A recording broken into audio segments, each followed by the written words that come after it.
1905년 을사조약 체결 이후 전국에서 활발하게 일어난 의병. 특히 호남은 그 기세가 더욱 거셌는데 그 중심이 되는 인물 바로 면함 최익현이다. 하지만 최익현은 대마도에서 형옥을 치르다 결국 순절하게 됐고 그와 뜻을 함께 하지 못한 이규홍은 익산 지역에서 독자적으로 의병을 일으켜 적군과 맞섰다. 이규홍은 의병장으로서의 모든 기록을 오화일기에 남겼는데 역사적인 첫 전투의 기록 역시 일기에 고스란히 담겨있다. 이규홍 부대의 역사적인 첫 전투는 1907년 11월 15일 가금리에서 일어났다. 이곳은 지금의 완주군 화산면 화월리로 구국 일념 하나로 보인 257명의 의병들은 너나 할 것 없이 목숨을 걸고 싸웠다. 결과적으로 이규홍과 그의 부하들은 첫 전투에서 승리를 거뒀다. 하지만 사살된 29명의 적 못지않게 아군 21명을 잃는 아픔을 겪어야 했다. 이후로도 이규홍과 그의 부하들은 거처를 옮겨다니며 일본군에 팽팽히 맞서 싸웠는데 가금리에서의 첫 전투에서 일본군 29명을 사살한 전공을 세운 이후 이규홍과 그의 부하들은 여산읍에서 뜻을 같이 할 동지 26명을 새롭게 얻었다. 이후 진안과 장수 그리고 용담 일대에선 외병 44명을 죽이는 성과를 거두기도 했는데 이어 금산과 진산 등지에서 행해진 세 번째 전투에선 적군보다 더 많은 아군을 잃는 시련을 겪었다. 일본군을 상대로 의병이 얻은 성과만큼 일본군의 반격도 거세졌다. 1908년 2월에 접어들면서 일본군과 합세한 관군 토벌대가 의병 가족들을 체포하거나 살해한다는 소문이 전국에 떠돌게 됐고 설상가상, 처형된 의병들의 수가 점차 늘어갔다. 특히 호남 의병들의 피해가 극심했다. 일본 정규군은 1908년과 1909년에 걸쳐 남한 대토벌 작전을 시행했다. 이는 전라남북도 지방의 의병들을 탄압하기 위한 것으로 사륙과 방화, 약탈과 폭행이 빈번히 이루어졌다. 당시 전라남북도 지방은 그 어떤 지역보다도 의병들의 수는 물론 전투 횟수 또한 월등히 높았다.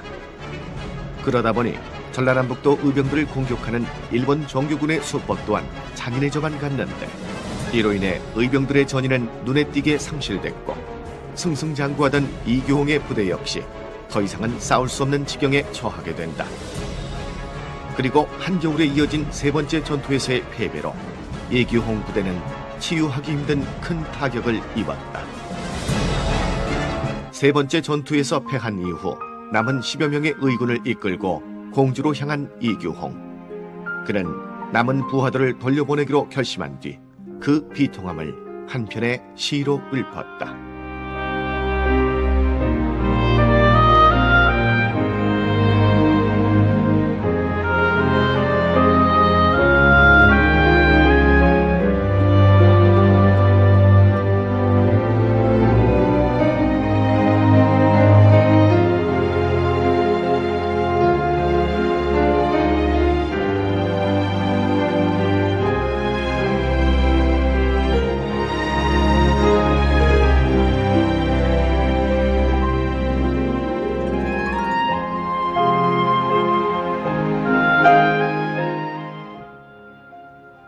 오 5개월 만에 해산의 길을 선택한 뒤 일본군을 피해 도망다니던 이규홍은 국내에서의 활동이 불가능함을 깨닫고 1918년 해외로 눈을 돌렸다.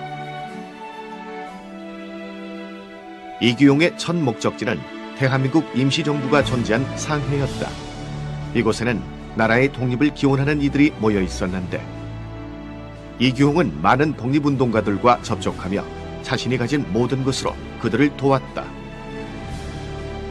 상해에 도착한 이후 이규홍은 독립의 뜻을 같이 한 이동영과 이광수 그리고 안창호, 신익희 등과 상봉했고 또 뜻을 함께했다. 3.1 만세운동이 일어나기 한 달 전인 1919년 2월의 어느 날 이규홍은 독립청원서를 가지고 파리로 향하는 김규식에게 여비 1,300원을 지원했다. 그 내용은 그의 오화일기에 소상히 적혀 있다. 김일현 2월 26일 김규식 동지의 파리 강화회 여비로 1,300원을 지급했다.